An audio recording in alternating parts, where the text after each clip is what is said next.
ജാൻവി, എനിക്ക് നിന്നോട് ഒരു ഫ്രണ്ട്ഷിപ്പ് മാത്രമല്ല തോന്നുന്നത്.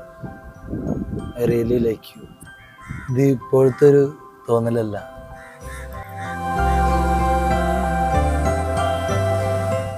സിദ്ധു, എനിക്ക് നിന്നെ ഒരുപാട് ഇഷ്ടമാണ്.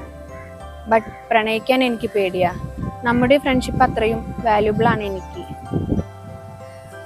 ഇതിപ്പോ എല്ലാരും പറയുന്ന ഡയലോഗല്ലേ ജാൻവി? അല്ല സിദ്ധു, പ്രണയിക്കാൻ തുടങ്ങുമ്പോൾ നമ്മൾ പരസ്പരം ഡിമാൻഡ് ഇടാൻ തുടങ്ങും. ഈഗോ വരും, വഴക്കാവും, പിന്നെ അത് ബ്രേക്കപ്പിലേക്ക് ചെന്ന് അവസാനിക്കും. പിന്നെ എനിക്ക് നിന്നെ എന്നേക്കുമായി നഷ്ടപ്പെടും. അതിനെനിക്ക് താല്പര്യമില്ല. അപ്പൊ നീ പറയുന്നത് നമ്മൾ ഇഷ്ടമുള്ളൊരു ഒതുക്കിയിട്ട് ഫ്രണ്ട്സ് ആയിട്ട് മാത്രം ഇരിക്കണം എന്നാണോ?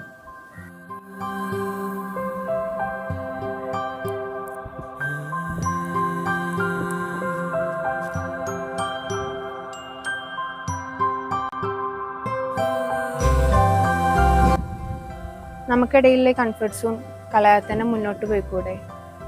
കമ്മിറ്റ്മെന്റ്സ് കൊടുത്തിട്ട് ശ്വാസം മുട്ടിക്കണേക്കാട്ടും നല്ലതല്ലേ എല്ലാ കാര്യങ്ങളും ഷെയർ ചെയ്ത് കൂടെ നിൽക്കുന്ന ഈ ബോണ്ട്? നമുക്ക് നമ്മളായി ഇരുന്നാ പോരെ?